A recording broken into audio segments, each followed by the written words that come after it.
Hello everyone, welcome to एडोमैजिक्स। एडोमैजिक्स में आप सबका स्वागत है। लास्ट क्लास में हमने वर्ब शुरू किया था पार्ट्स ऑफ स्पीच में, तो वर्ब की एक क्लास हो गई थी। आज हम वर्ब की सेकंड क्लास शुरू करने जा रहे हैं। वर्ब की सेकंड क्लास में आज हम पढ़ेंगे ऑक्सिलरी वर्ब के बारे में और मेन वर्ब के बारे में। तो चलिए शुरू करते हैं ऑक्सिलरी वर्ब के बारे में पढ़ना।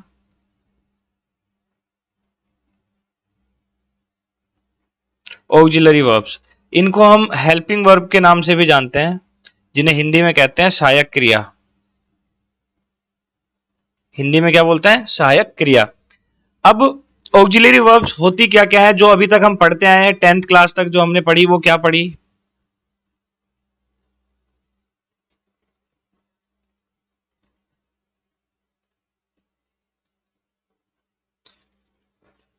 हमने 10th क्लास तक ये सब पढ़ी है। Is, am, are, has, have, had, was and were, इन सब के बारे में आज तक हम पढ़ते आए हैं। ये हमारी ऑक्सिलरी वर्ब्स होती है या हेल्पिंग वर्ब्स होती है, लेकिन इससे कहीं ज्यादा होती है ऑक्सिलरी वर्ब्स या हेल्पिंग वर्ब्स।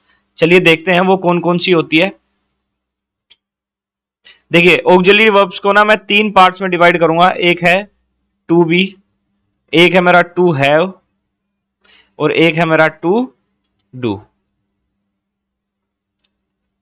टू बी जो वर्ब्स होती है वो टोटल 8 टाइप्स की होती हैं। Is, am, are, was, were, be, being और बीन। और जो मेरी हैव वाली जो वर्ब्स होती है वो टोटल 3 टाइप की होती है। हैज, हैव और हैड। उसके बाद जो मेरी डू वाली वर्ब्स होती है वो 2 टाइप की होती है, सॉरी 3 टाइप्स की होती है। Do, did, does. Do, did, does. आज हम इनके बारे में पढ़ेंगे, इनकी डिटेल्ड स्टडी करेंगे, इनका यूज कहाँ कहाँ कैसे कैसे होता है। उससे पहले हम एक छोटी सी चीज देख लेते हैं, छोटी सी चीज के बारे में एक डिस्कशन कर लेते हैं। हम नाउन और वर्ब के बारे में थोड़ा सा देख लेते हैं, नाउन और वर्ब में क्या डिफरेंस होता है, प्लूरल और सिंगुलर के बारे में। देखिए, जब हमारी नाउन में एस जुड़ता है तो जो हमारी नाउन है वो कैसी हो जाती है? वो प्लूरल हो जाती है। नाउन कैसी हो जाती है? प्लूरल हो जाती है। जैसे एग्जांपल ले लेते हैं बॉय, आप इसमें एस जोड़ दीजिए, क्या हो गया? बॉयज। तो बॉयज जो है हमारा वो कैसा हो गया? ये प्लूरल हो गया। लेकिन जब हम वर्ब में एस जोड़ते हैं या ई एस जोड़ते हैं तो वर्ब हमारी कैसी हो जाती है? सिंगुलर। वर्ब कैसी हो जाती है? सिंगुलर। तो देखिए एग्जांपल देख लीजिए, जैसे गो। गो एक अपने आप में प्लूरल वर्ब है। कैसी वर्ब है? प्लूरल वर्ब है। लेकिन जैसे ही आप में गो प्लस ई एस जोड़ देंगे, ये क्या बन जाएगा? गोज, जो कि एक सिंगुलर सब्जेक्ट के साथ में यूज होगी। तो इसे हम क्या कहेंगे? सिंगुलर वर्ब कहेंगे। एक ये छोटी सी चीज हमें ध्यान रखनी है, ये सब्जेक्ट वर्ब एग्रीमेंट में डिटेल से पढ़ाऊंगा मैं, लेकिन अभी आज की क्लास को समझने के लिए इतनी चीज हमें याद रखने की जरूरत है। चलिए आगे शुरू करते हैं। देखिए, हम शुरू करने वाले हैं टू बी को। इसकी 8 फॉर्म है, मैंने बताई। Is, am, are, was, were, be, being and being. अब इनका यूज सेंटेंस में कहां कहां होता है? अब मैंने आपको ये बताया, अभी तक हम इतना तो पढ़ चुके हैं कि ऑक्सिलरी वर्ब्स जो होती हैं वो as a helping verb use होती रही है, ठीक है। लेकिन मैं अगर ये भी कहूं आपको कि ये एक मेन वर्ब के रूप में भी यूज में होती है, तो ये बात बिल्कुल सही है कि जो हमारी ऑक्सिलरी वर्ब्स है ना, इनका जो यूज होता है वो मेन वर्ब के रूप में भी होता है। ऑक्सिलरी वर्ब किसके रूप में यूज होती है? मेन वर्ब के रूप में यूज होती है। जैसे एक एग्जांपल लेते हैं, he is going to school. वो स्कूल जा रहा है। तो यहाँ पे जो ये इज यूज हुई है हमारी, ये हमारी हेल्पिंग वर्ब की तरह यूज हुई है। और जो गो है, गो यहाँ पे हमारी क्या है? मेन वर्ब है, ठीक है। लेकिन अगर मैं बात कर लेता हूं, he is good, he is good boy, कि वह एक अच्छा लड़का, या he is a good boy, ये ले लेते हैं।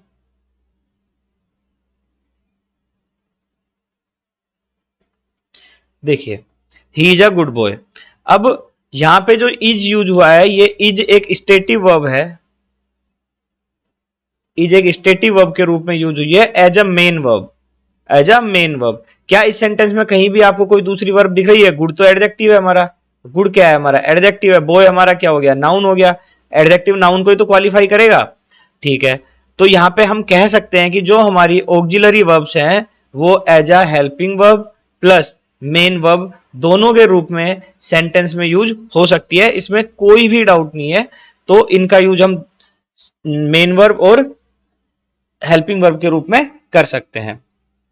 अब देखिए मेरी बात, इनको समझते हैं कि सेंटेंस में ये कहां कहां कब कब कैसे कैसे किस किस सेंस में या किस किस कंडीशन में अपने साथ कौन सी वर्ब्स लेंगी। तो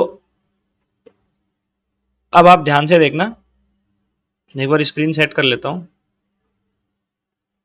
देखिए, हम बात करते हैं एक्टिव वॉइस की। किसकी बात करते हैं हम, एक्टिव वॉइस की।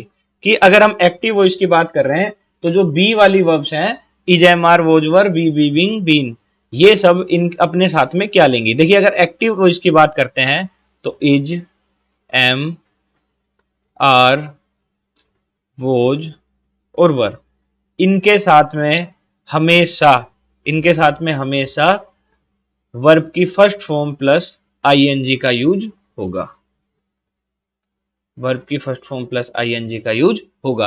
अब इससे पहले ना एक बार वर्ब की सारी फॉर्म्स देख लेते हैं। वर्ब की 5 फॉर्म्स होती हैं। आज तक हमने 3 ही पढ़ी थी, लेकिन वर्ब की 5 फॉर्म होती है। देखिए, वर्ब की जो फर्स्ट फॉर्म होती है वो नॉर्मल फॉर्म होती है, जैसे गो की बात कर लें हम। ठीक है, सिंपल जो वर्ब होती है।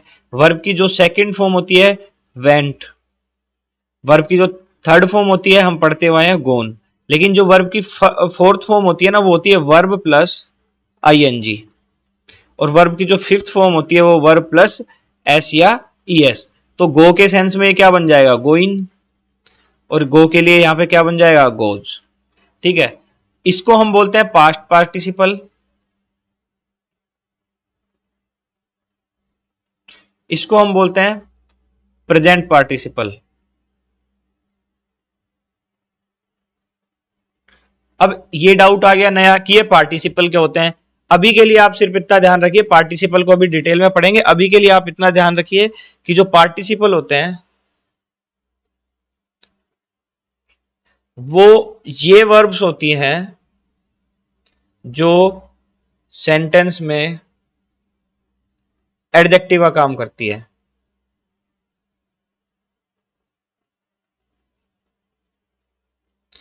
देखिए, जैसे the broken glass has repaired.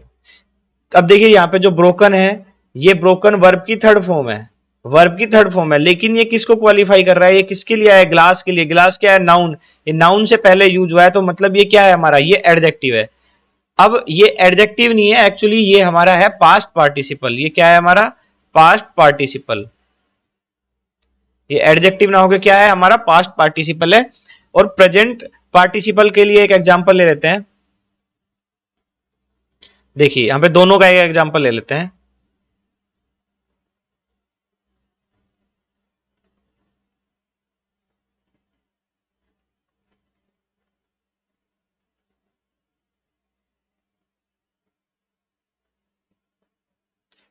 Countries. देखिए, the developed countries should help developing countries. अब देखिए यहां पे कंट्रीज, कंट्रीज क्या हमारी, नाउन है। कंट्रीज क्या है हमारी, नाउन है। नाउन से पहले क्या आना चाहिए, एडजेक्टिव आना चाहिए। लेकिन आप देखिए डेवलप, डेवलप एक क्या वर्ब, क्या है, डेवलप एक वर्ब है। और इसमें हमने क्या लगाया, ईडी लगाया, तो ये क्या बन जाती है, वर्ब की थर्ड फॉर्म। वर्ब की थर्ड फॉर्म को हम क्या बोलते हैं, पास्ट पार्टिसिपल। Past participle. लेकिन क्या ये यहाँ पे मेन वर्ब की तरह यूज हुआ है, नहीं। ये यहाँ पे एक एडजेक्टिव की जगह यूज हुआ है, क्योंकि ये किसको क्वालिफाई कर रहा है, ये नाउन को क्वालिफाई कर रहा है। तो हम इसे क्या कहेंगे, ये एक पास्ट पार्टिसिपल है। अब इसके आगे देखिए, शुड हेल्प। शुड हमारा क्या आ गया, modal auxiliary verb. Modal auxiliary verb आ गई। यहाँ पे जो ये शुड है, ये एक हेल्पिंग वर्ब की तरह काम कर रहा है। जो ये शुड क्या है, हमारी एक मॉडल ऑक्सिलरी वर्ब है, ये भी पढ़ेंगे आज की क्लास में। और हेल्प, हेल्प हमारी मेन वर्ब है। यहाँ पे मेन वर्ब क्या है हमारी, हेल्प, हेल्प है। लेकिन जो अब देखिए यहाँ पे डेवलपिंग, डेवलपिंग क्या है हमारा, वर्ब की फोर्थ फॉर्म है। वर्ब की कौन सी फॉर्म है, फोर्थ फॉर्म है। मतलब ये हमारा प्रेजेंट पार्टिसिपल है। और मैंने आपको बताया पार्टिसिपल हम किसी भी उस वर्ब को बोलते हैं जो सेंटेंस में किसका काम करती है, एडजेक्टिव का। अब मैंने कहा ये एडजेक्टिव का काम कर रही है तो इसके बाद में एक नाउन होनी चाहिए, बिल्कुल है यहाँ पे नाउन। नाउन कौन सी है, कंट्रीज, तो ये कंट्री को क्वालिफाई कर रही है, तो ये यहाँ पे क्या है, एडजेक्टिव है। और ये आईएनजी लगा हुआ है तो कौन सा पार्टिसिपल है, ये हमारा प्रेजेंट पार्टिसिपल है। और अगर उसमें ईडी लगा हुआ हो, एक ऐसी वर्ब जिसके लास्ट में ईडी लगा हुआ है, जनरली कुछ वर्ब्स ऐसी होती है जिनकी फर्स्ट सेकंड थर्ड फॉर्म या जिनका पास्ट पार्टिसिपल फिक्स होता है, जैसे गो की बात कर लेते हैं। यहाँ पे गोन में ईडी लगा हुआ है क्या, नहीं लगा हुआ, लेकिन मेरा यहाँ पे सेंस है कि जनरली ईडी जिन वर्ब्स में लगता है वो वर्ब की थर्ड फॉर्म्स होती हैं, और जिनकी फिक्स होती है वर्ब की फॉर्म्स वो तो हमें याद ही रखनी है। तो जहां पे वर्ब की थर्ड फॉर्म आए और वो एडजेक्टिव का काम करे तो हम उसको पास्ट पार्टिसिपल बोलेंगे। और जहां पे हमारी वर्ब की फर्स्ट फॉर्म में आईएनजी लग के आए और वो एडजेक्टिव का काम करे तो हम उन्हें बोलेंगे प्रेजेंट पार्टिसिपल। इतनी बात क्लियर हो गई। चलिए अब आगे बात कर लेते हैं। हमने पार्टिसिपल के बारे में पढ़ लिया। देखिए देख लेते हैं अभी लास्ट क्या चल रहा था हमारा। ठीक है, वर्ब की फॉर्म्स के बारे में पढ़ रहे थे हम। वर्ब की फर्स्ट फॉर्म प्लस आईएनजी का यूज होगा, ठीक है। देखते हैं अब। अभी मैंने आपको बताया था कि जब भी इज एम आर वोज वर का यूज एक्टिव वॉइस में हो रहा हो तो ये अपने साथ में वर्ब की फर्स्ट फॉर्म के साथ आईएनजी लेंगे। लेकिन जब इनका यूज पैसिव वॉइस में हो तो इनके साथ वर्ब की थर्ड फॉर्म आएगी। इनके साथ वर्ब की कौन सी फॉर्म आएगी, थर्ड फॉर्म आएगी। एग्जाम्पल देख लेते हैं, जैसे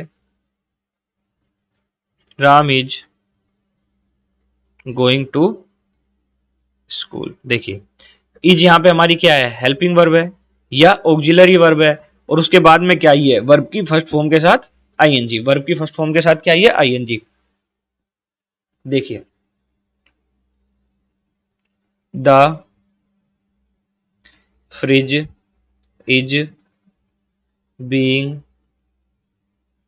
repaired by the mechanic. Fridge को किसने रिपेयर किया, मैकेनिक ने। किसने रिपेयर किया, मैकेनिक ने। तो देखिए यहाँ पे इज क्या है, हमारी हेल्पिंग वर्ब ऑक्सिलरी वर्ब की तरह काम कर रही है, लेकिन इसके बाद में कौन सी वर्ब ले रही है अपनी, इसके बाद में कौन सी वर्ब ले रही है, वर्ब की थर्ड फॉर्म। वर्ब की कौन सी फॉर्म ले रही है, third form. The work is done by Ram. अब देखिए इज क्या है हमारा, इज हमारी हेल्पिंग वर्ब है, और डन ये हमारी क्या है, मेन वर्ब है। ये डू की कौन सी फॉर्म है, डू की कौन सी फॉर्म है, वर्ब की थर्ड फॉर्म है। डू प्लस वर्ब की थर्ड फॉर्म क्या होती है, डन। डू की थर्ड फॉर्म कौन सी होती है, डन। तो ये हमारा पैसिव वॉइस है। देखिए यहाँ पे बाई आ गया ना, ये देखिए यहाँ पे बाई आ रहा है, तो ये हमारी कौन सी वो है, पैसिव वॉइस है। यहाँ पे देखिए ये भी कौन सी वॉइस है, पैसिव वॉइस है। पैसिव वॉइस में हम देख पा रहे हैं कि जो हमारा इज है, इज के साथ में कौन सी वर्ब की फॉर्म यूज हो रही है, वर्ब की थर्ड फॉर्म यूज हो रही है। यहाँ पे भी इज के साथ में वर्ब की थर्ड फॉर्म यूज हो रही है, लेकिन इज के साथ में वर्ब की फर्स्ट फॉर्म के साथ आईएनजी आ रहा है, तो ये हमारी कौन सी वॉइस हो गई, ये हमारी एक्टिव वॉइस हो गई। ये हमारी कौन सी वॉइस हो गई, एक्टिव वॉइस हो गई।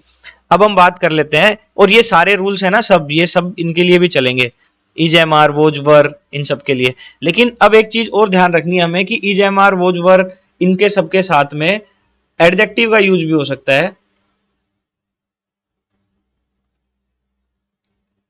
इनके साथ में किसका यूज भी हो सकता है, एडजेक्टिव का यूज भी हो सकता है।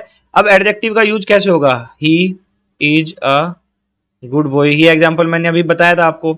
अब देखिए यहाँ पे he is a good boy, यहाँ पे क्या आया है, एडजेक्टिव आया। जैसे यू आर बेस्ट, देखिए यहाँ पे आर है हमारी, कौन सी वर्ब है, ये हमारी बी वाली वर्ब है, ठीक है। और इसके साथ में बेस्ट क्या है, बेस्ट एक एडजेक्टिव है, तो ये अपने साथ में एडजेक्टिव भी लेंगी। लेकिन जब ये एडजेक्टिव लेंगी अपने साथ में, तो ये ऑलवेज मेन वर्ब का काम करेंगी। ऑलवेज किसका काम करेगी सेंटेंस में, मेन वर्ब का काम करेंगी। जब भी इनके साथ एडजेक्टिव, अकेला एडजेक्टिव आए, तो आप मान के चलिए कि ये किसका काम कर रही है, ये मेन वर्ब का काम कर रही है, 100% कर रही है।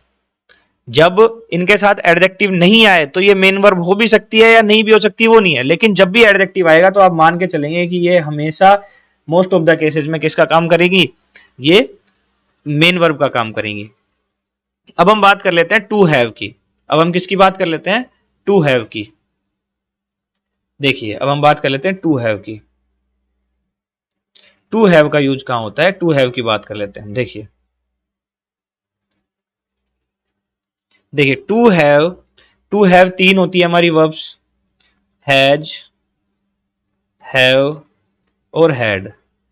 ठीक है, हैज सिंगुलर नाउन के लिए यूज होता है, हैव प्लूरल नाउन के लिए यूज होता है, और ये जो दोनों यूज होते हैं हैज और हैव, ये होते हैं प्रेजेंट टेंस में यूज। कहां पे यूज होते हैं ये, प्रेजेंट टेंस में, प्रेजेंट टेंस में इनका यूज कहां होता है, प्रेजेंट टेंस में। लेकिन हैड का जो यूज होता है वो होता है पास्ट टेंस में। हैड का यूज कहां होता है, पास्ट टेंस में।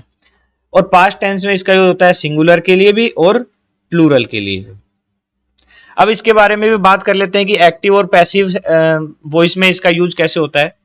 देखिए हैज, हैव और हैड, इनके बाद में जब भी वर्ब की थर्ड फॉर्म आए, ओनली वर्ब की थर्ड फॉर्म आए, तो इन हम कहेंगे कि जो कौन सी वॉइस में यूज हुआ है, इनका एक्टिव वॉइस में यूज हुआ है। लेकिन जब हैज, हैव, हैड इनके साथ में पहले बीन आए और उसके बाद में वर्ब की थर्ड फॉर्म आए, तो हम कह सकते हैं कि इनका यूज किस में हुआ है, पैसिव वॉइस में यूज हुआ है। ये बात मैं आपको बता ही चुका हूं कि हैज के साथ में हमेशा सिंगुलर नाउन आएगी, हैव के साथ में हमेशा प्लूरल नाउन आएगी, या प्लूरल सब्जेक्ट समझिए नाउन से आप, ठीक है, नाउन नहीं प्रोनाउन भी हो सकता है, तो आप सिंगुलर सब्जेक्ट समझिए, यहाँ भी सिंगुलर सब्जेक्ट। और हैड के साथ सिंगुलर भी हो सकता है, साथ ही साथ प्लूरल भी हो सकता है, दोनों हो सकता है हेड के साथ, इसमें कोई डाउट नहीं होना चाहिए आपको। ये इतनी बातें क्लियर हो गई। अब हम बात कर लेते हैं टू डू वर्ब्स की, टू डू वर्ब्स की। अब हम डू वर्ब्स की बात कर लेते हैं एक बार। देखिए टू डू की बात कर लेते हैं। देखो टू डू का यूज ना दो सेंस में होता है, एक प्रेजेंट टेंस में और एक पास्ट टेंस में। प्रेजेंट टेंस में जो डू वर्ब है वो आती है डू और डज, और पास्ट टेंस में जो डू वर्ब आती है वो आती है डिड। कौन सी, डू डज और डिड। अब देखिए डू का यूज जो होता है वो प्लूरल सब्जेक्ट के साथ में होता है। मैंने आपको बताया था जब वर्ब में एस या एस जुड़ता है तो वर्ब सिंगुलर हो जाती है, और जब नहीं जुड़ता है अपनी ओरिजिनल फॉर्म में होती है तो वो किसके साथ यूज होती है, प्लूरल नाउन, प्लूरल सब्जेक्ट्स के साथ में यूज होती है, तो उसे हम क्या बोलते हैं, प्लूरल वर्ब्स बोलते हैं। और जब इसमें एस या एस जुड़ गया वर्ब में, तो ये अब ये कौन सी वर्ब हो गई, सिंगुलर वर्ब हो गई, तो ये सिंगुलर सब्जेक्ट के साथ में आएगी। तो देखिए डज, डज का जो यूज होगा वो होगा आपका सिंगुलर सब्जेक्ट के साथ में। और ये अगर एज एन ऑक्सिलरी वर्ब आ रही है उसमें सेंटेंस में, तो हमेशा अपने बाद में वर्ब की फर्स्ट फॉर्म लेंगी।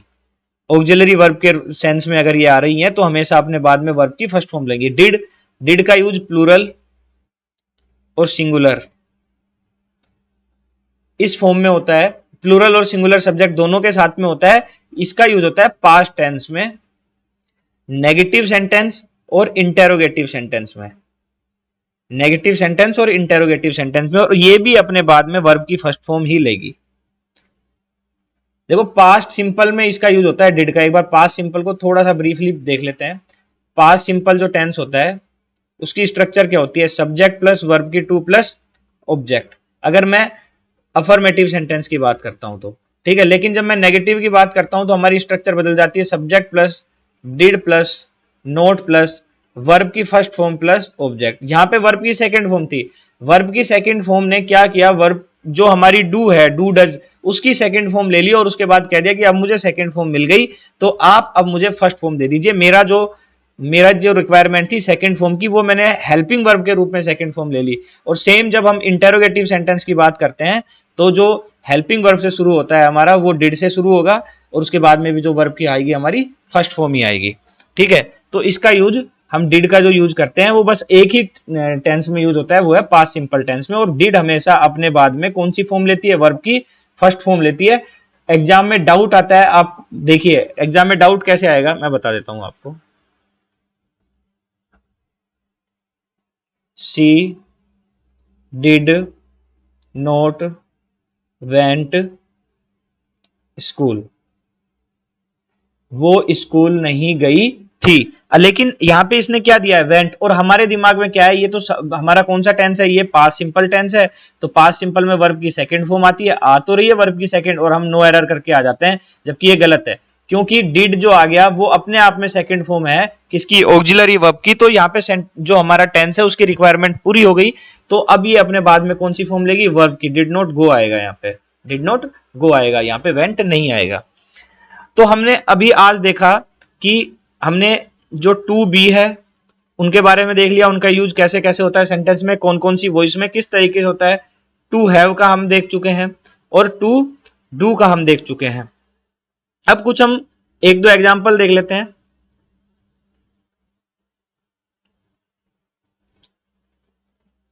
He did note wrote the ऐसे। अब देखिए डिड आया है, मैंने आपको बताया डिड अपने बाद में अगर ये as a main verb use हो रहा है, did as a main verb अगर यूज हो रहा है तो अपने sorry helping verb as an auxiliary verb या हेल्पिंग वर्ब की तरह यूज हो रहा है, तो अपने बाद में वर्ब की कौन सी फॉर्म लेगा, वर्ब की सेकंड फॉर्म लेगा। लेकिन जो रोट है वो राइट की कौन सी फॉर्म है, सेकंड फॉर्म है, तो यहाँ पे रोट नहीं आके यहाँ पे क्या आएगा, राइट आएगा, यहाँ पे क्या आएगा, राइट आएगा।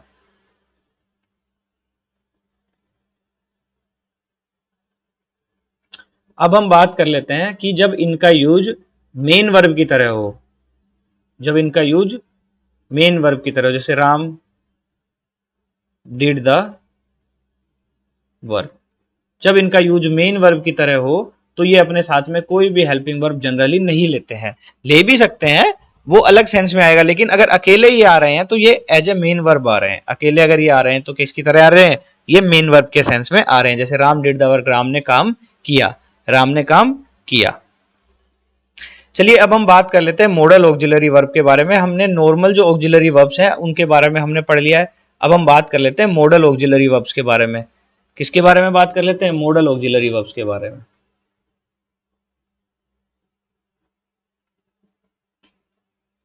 देखो मॉडल्स अलग से पढ़ेंगे, उनके रूल्स अलग से पढ़ेंगे, लेकिन अभी थोड़ा बेसिक इसके बारे में देख लेते हैं, क्योंकि अभी पार्ट्स ऑफ स्पीच चल रहा है तो हम सबका ओवरव्यू देखते हुए चल रहे हैं, बाकी डिटेल्स में स्टडी जब ये टॉपिक मॉडल शुरू करेंगे तब हम पढ़ेंगे। तो मॉडल ऑक्सिलरी वर्ब्स हैं उनके बारे में हम अभी देख लेते हैं। देखिए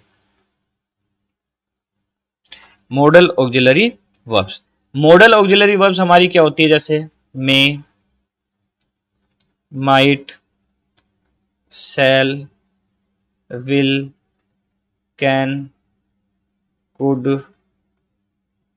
शुड, ये हमारी सब क्या होती है, मॉडल ऑक्सिलरी वर्ब्स होती है। मे का पास्ट फॉर्म माइट हो गया, सेल का पास्ट फॉर्म शुड हो जाता है, कैन का कुड हो जाता है, विल का वुड हो जाता है। इनमें हमें अभी नहीं जाना है, अभी हमें ये समझना है कि जो मॉडल ऑक्सिलरी वर्ब्स हैं ये किसी भी सेंटेंस में हेल्पिंग वर्ब की तरह काम कर सकती है। किसकी तरह काम कर सकती है, हेल्पिंग वर्ब की तरह काम कर सकती है, जब ये किसी भी सेंटेंस में हेल्पिंग वर्ब का काम करेंगी तो अपने बाद ऑलवेज वर्ब की फर्स्ट फॉर्म ही लेंगी, अपने बाद हमेशा वर्ब की फर्स्ट फॉर्म लेंगी, या आप सीधे सीधे याद रख सकते हैं कि मॉडल्स के साथ में हमेशा वर्ब की फर्स्ट फॉर्म आएगी, चाहे जो मर्जी वॉइस हो, चाहे जो मर्जी वॉइस हो, हमेशा इसके बाद में कौन सी फॉर्म आती है, वर्ब की फर्स्ट फॉर्म आती है।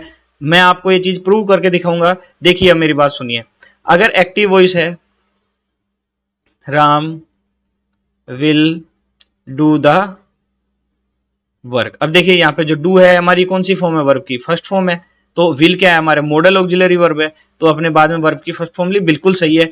लेकिन आप ये कहोगे कि सर पैसिव में तो वर्ब की थर्ड फॉर्म यूज होती है, बिल्कुल होती है पैसिव में वर्ब की थर्ड फॉर्म, लेकिन यहाँ भी एक कैच है, वो समझाते हैं, देखो क्या कैच है वो, देखिए यहाँ पे मॉडल्स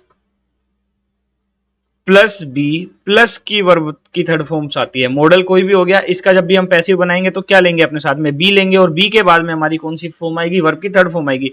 तो मॉडल तो मैंने कहा ना कि हमेशा अपने साथ वर्ब की फर्स्ट फॉर्म लेते हैं, तो जो ये बी है ये बी वर्ब की फर्स्ट फॉर्म ही तो है, ये बी की फर्स्ट फॉर्म है, बी, बीन, बीन, और एक होता है हमारा बीइंग। ठीक है, देखो बी हमारी नॉर्मल जो फर्स्ट फॉर्म है वो है, बीन उसकी सेकंड फॉर्म, बीन उसकी थर्ड फॉर्म, और बीइंग क्या है वर्ब की फोर्थ फॉर्म हो गई जिसमें आईएनजी लग जाता है। तो यहाँ पे जो ये वर्ब की फर्स्ट फॉर्म लेके अपने आप को सेटिस्फाई कर लेगा कि हाँ ठीक है मुझे फर्स्ट फॉर्म मिल गई, अब चाहे बाद में कोई भी फॉर्म आए। और हमारी पैसिव की रिक्वायरमेंट क्या है, हम कौन सी लगाते हैं, वर्ब की थर्ड फॉर्म लगाते हैं, तो हम यहाँ पे वर्ब की थर्ड फॉर्म यूज करते हैं, जैसे the work will be done by Ram, कि जो काम है वो राम के द्वारा किया जाएगा। तो देखिए यहां विल के बाद क्या आ गया, बी आ गया, लेकिन उसके बाद में जो वर्ब की फॉर्म आई वो कौन सी आई, थर्ड फॉर्म। आप सीधे सीधे इसको ऐसे याद रखिए कि अगर मॉडल्स प्लस वर्ब की फर्स्ट फॉर्म है तो जो ये सेंटेंस है कौन सा सेंटेंस होगा, ये एक्टिव वॉइस का सेंटेंस होगा। लेकिन अगर मॉडल्स के साथ में आपको बी मिल जाए और फिर वर्ब की थर्ड फॉर्म मिले तो ये जो सेंटेंस होगा वो कौन सा सेंटेंस होगा, सॉरी पैसिव वॉइस। ये कौन सा सेंटेंस होगा, पैसिव वॉइस वाला सेंटेंस होगा। ठीक है, आई होप ये आपको क्लियर हुआ होगा कि जो हमारी ऑक्सिलरी वर्ब्स है वो क्या होती है। ठीक है, और ऑक्सिलरी वर्ब्स के जो हमारे टाइप्स होते हैं, नॉर्मल ऑक्सिलरी वर्ब्स जो हम यूज करते हैं एज ए हेल्पिंग वर्ब, और दूसरा मॉडल ऑक्सिलरी वर्ब्स जो होती है हमारी, उनके बारे में आपको क्लियर हुआ होगा। नेक्स्ट क्लास में हम पढ़ने वाले हैं फाइनाइट वर्ब्स और नॉन फाइनाइट वर्ब्स के बारे में। इनका एक बेसिक अभी देख लेते हैं थोड़ा सा। फाइनाइट वर्ब्स वो होती हैं जो सब्जेक्ट के अकॉर्डिंग चेंज हो जाती है, सब्जेक्ट के अकॉर्डिंग चेंज हो जाती है। और नॉन फाइनाइट वर्ब्स वो होती है जो सब्जेक्ट के अकॉर्डिंग चेंज नहीं होती है, सब्जेक्ट वर्ब एग्रीमेंट रूल्स को फॉलो नहीं करती है। ये तीन टाइप्स की होती है, जीरंड, इन्फिनिटिव और पार्टिसिपल। इनके बारे में डिटेल में पढ़ेंगे नेक्स्ट क्लास में। और जो सब्जेक्ट के अकॉर्डिंग चेंज हो जाती है, जैसे देखिए he goes to temple daily, और दे गो टू